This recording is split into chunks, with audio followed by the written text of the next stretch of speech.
Well, thank you, friend. Shabbat Shalom, and greetings to you all. Now, my dear friend Helen mentioned to me that she no longer has a regular service to attend and misses them.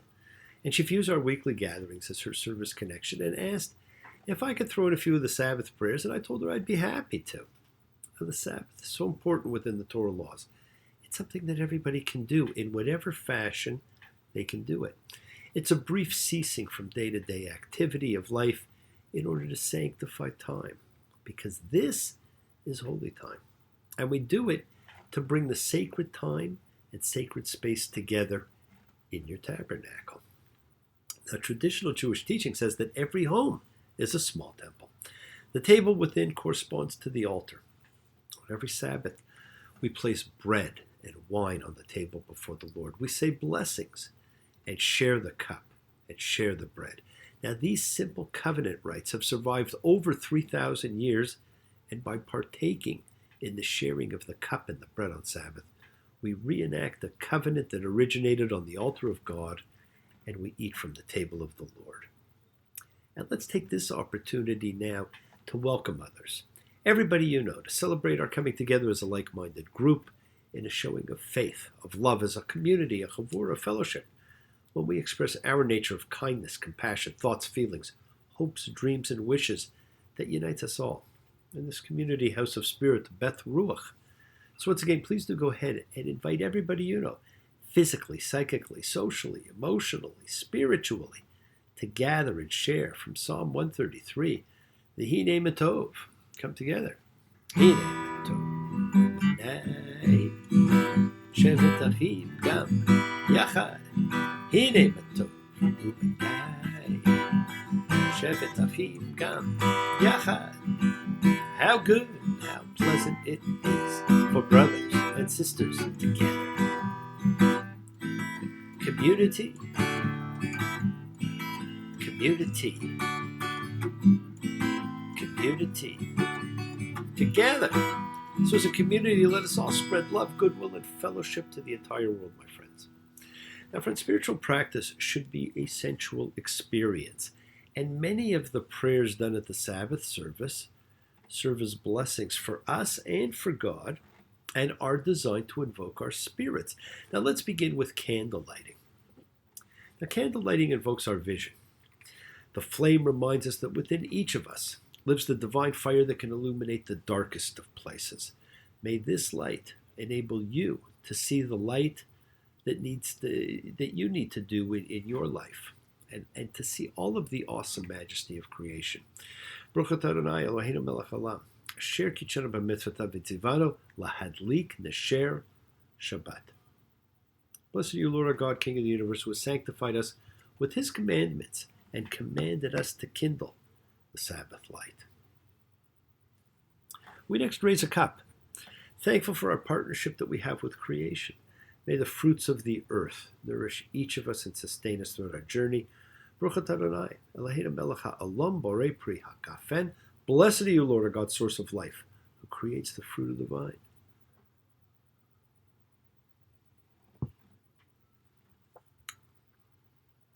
And we take the bread of the earth, the bread of life, and in tasting, we share the grain of truth. Baruch atah Adonai Eloheinu melech haolam hamotzi lechem min haaretz. Blessed are you, eternal our God, sovereign of the universe, who brings forth bread from the earth.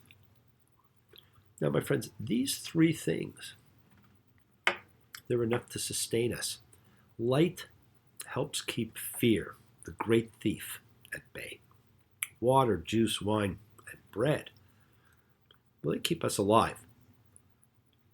We receive our blessings and the gifts of creation, of life from God.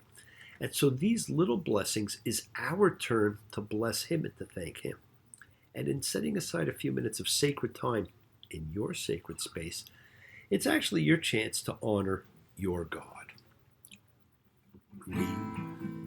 Kamocha be'alim Adonai, kamocha ne'adar b'kodesh Torah tahilot osefela Torah tahilot say, Fela, who is like you, O God among the gods worship?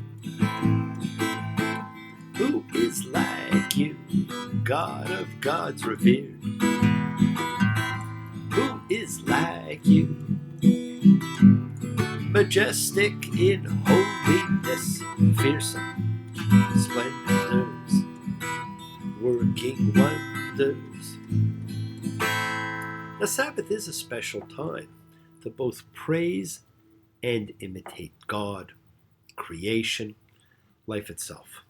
Blessed are you, Lord our God, ruler of the universe, who speaks the evening into being, skillfully opens the gates, thoughtfully alters the time and changes the seasons, and arranges the stars in their heavenly courses according to plan.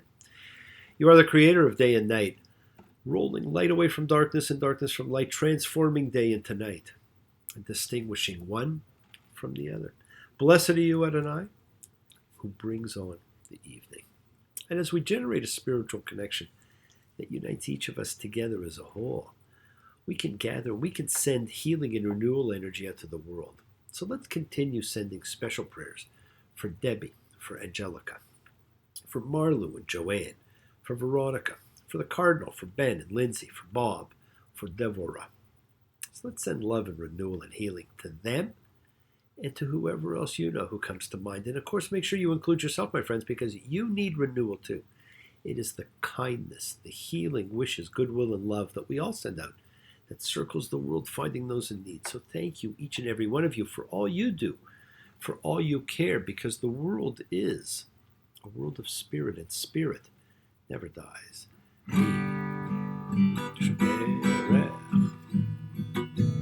Avotenu Makor HaBracha Limotenu, may the source of strength who blessed the ones before us help us find the courage to make our lives a blessing.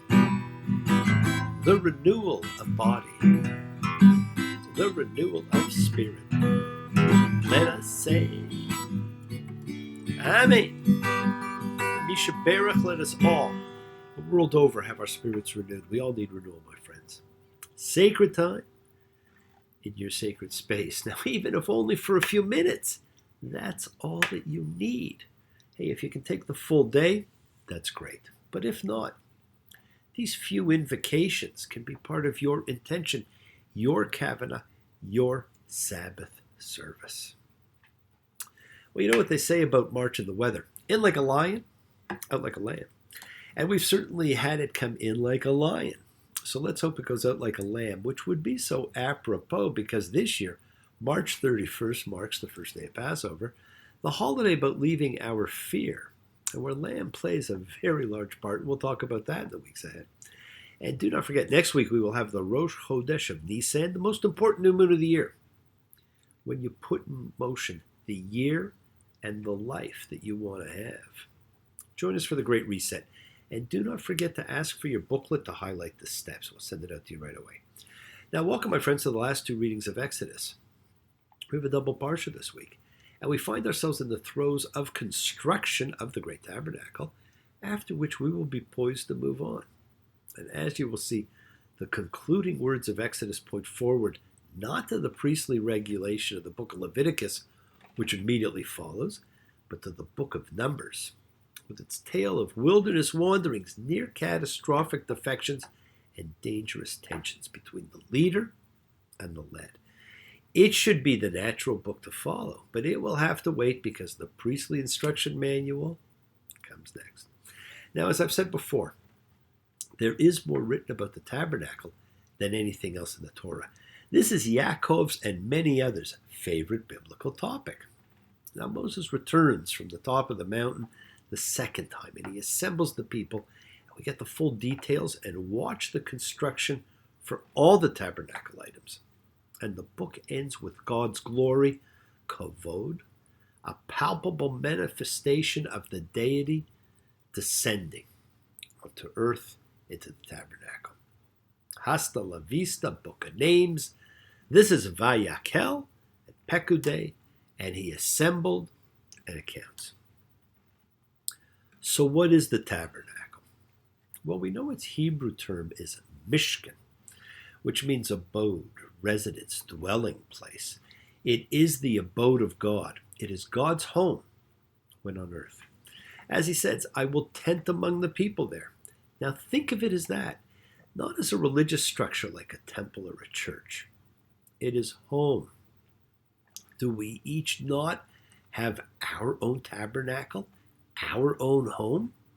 Now we read about everything being built, the steps that are taken. And my friends, you do the exact same things before each of your steps, each of your undertakings. It's not just the physical. Every decision you make, you build your tabernacle. You build the structure of your choice.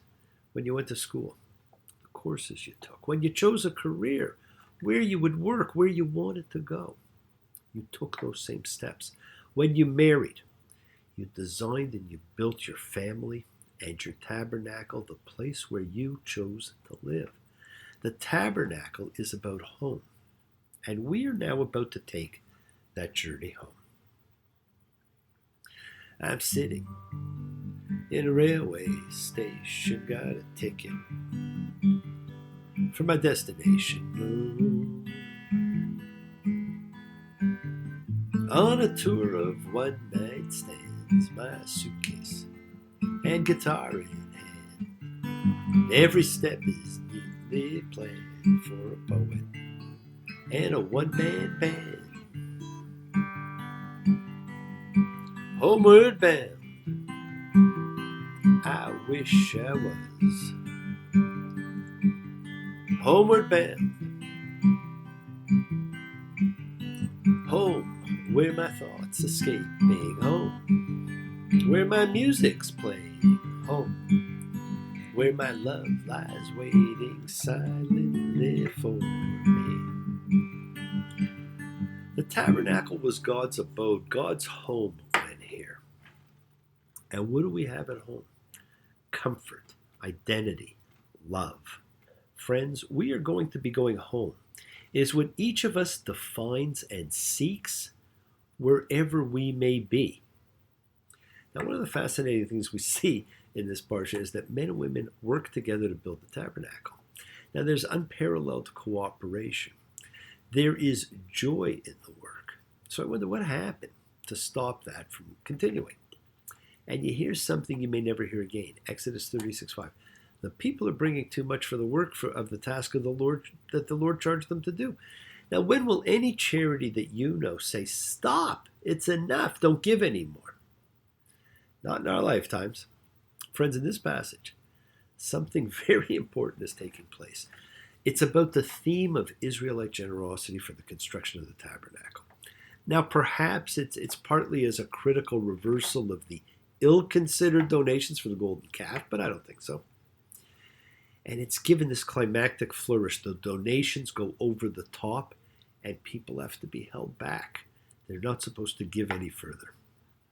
And we as a people have maintained that kind of generosity ever since, and it has become part of our spirit, part of our genetic makeup. And due to this, the word for commandment, mitzvah, has two meanings to this day. It means a law that must be performed. But Jews also commonly understand it to mean a good deed, freely performed. It's a mitzvah. Exodus 39:32. And all the work of the tabernacle and the tent of the meeting was completed, and the Israelites did as all that the Lord had charged of Moses, thus they did. Now the narrative tells us that the people have been there a year. It's actually 2 weeks short of a year since they left the day after Passover. And we will be coming up on that historic anniversary, Exodus 41. And the Lord spoke to Moses, saying, on the day of the first month, on the first of the month, you shall set up the tabernacle or the tent of the meeting, and you shall put there the ark of the covenant, and screen the ark with the curtains. And you shall bring the table and lay out its array, and you shall bring the lampstand and light up its lamps. And you shall set the golden altar for the incense before the ark of the covenant, and you shall set up the screen for the entrance of the tabernacle. And it happened in the first month in the second year, on the first of the month, that the tabernacle was set up, and we get a fantastic description of the placement of all the pieces. Everything is complete. God's home is ready. But the people's is not. The journey about to be undertaken, my friends, is the people's journey home. Now in a week, we're going to celebrate the first of the year, the anniversary of what we are reading about. That's always exciting when we read about something that's about to take place. And just as this initiation of the tabernacle, of God's home, marked the beginning of a new life, a new existence, so the new year has been set aside for you to have a new life. Every year, the first 12 days of the year are your opportunity to reimagine and recreate your life. And I wonder if that's where the idea of New Year's resolutions comes from. Now, the imprinting of your will on a new blank slate. Next week, we will lay the foundation for our new Mishkan, our new tabernacle, our new home. Friends, this idea of going home sits in the soul of every human being. We all seek home. We all miss home. It holds a special place for us. So much so that we built this special one for God alone. And we are continuously drawn to ours wherever we are, even when we travel. We always seek that peace that makes it home.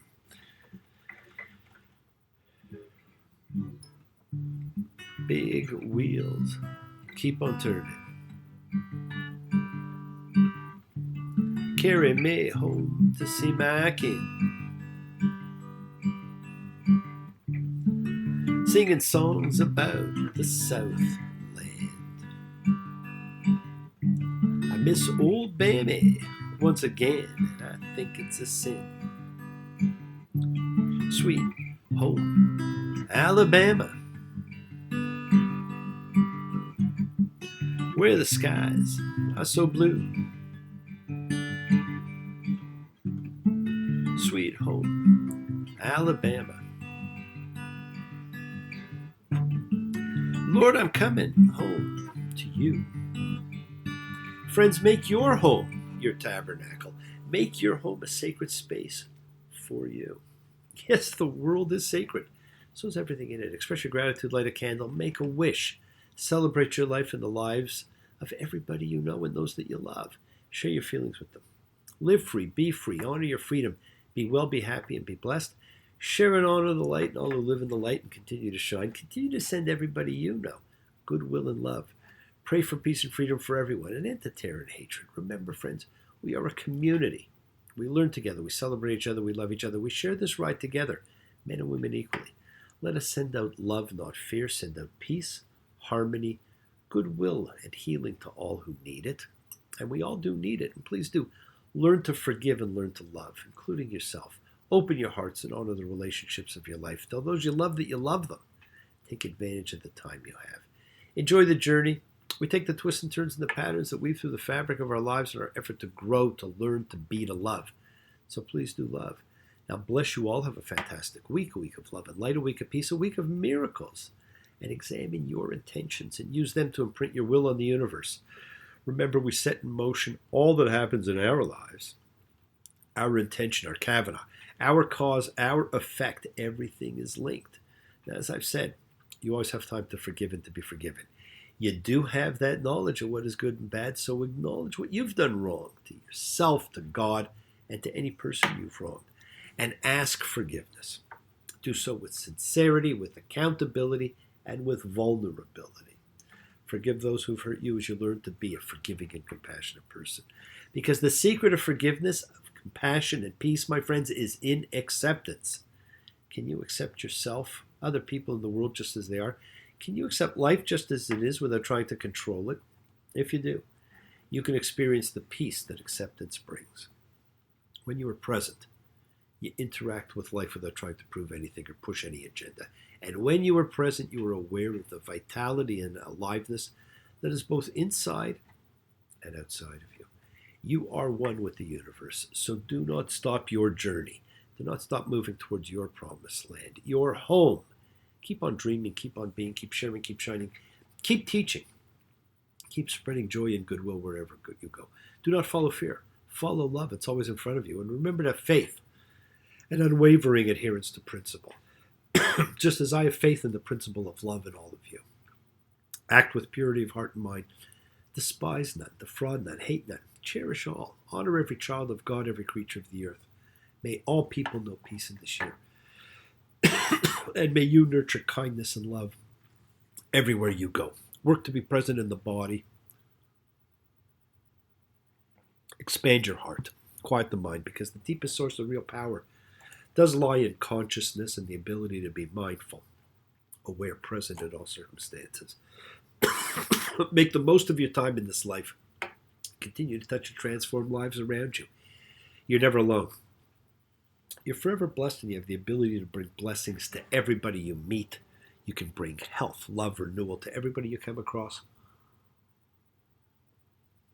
We are all energy, and energy cannot be destroyed. It can only be transformed. Friend, your words are your power to transform, to love, to bless. Be generous with them and bless others and bless yourself. Love with your heart, because we're all part of a greater whole. Embrace love, not fear, forgiveness, not anger. Be there for someone, because someone will always be there for you, whether you know it or not. Do not stop asking questions, and do not stop seeing the miracles of your life. Explore faith, and do not accept shame as a natural state. Whatever you feel others have felt, whatever you've experienced, others have too. We share together, we learn together, we help each other. We are each of us simply trying to go home. Two of us riding nowhere, spending someone's hard-earned pay. You and me, Sunday driving, not arriving on our way. Back home, we're on our way. We're on our way home. We're going home.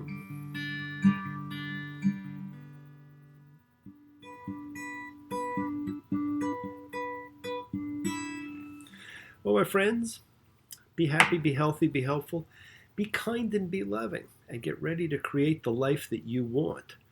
Shabbat Shalom and blessings to you all, and we'll see you all next week. Take care. Bye.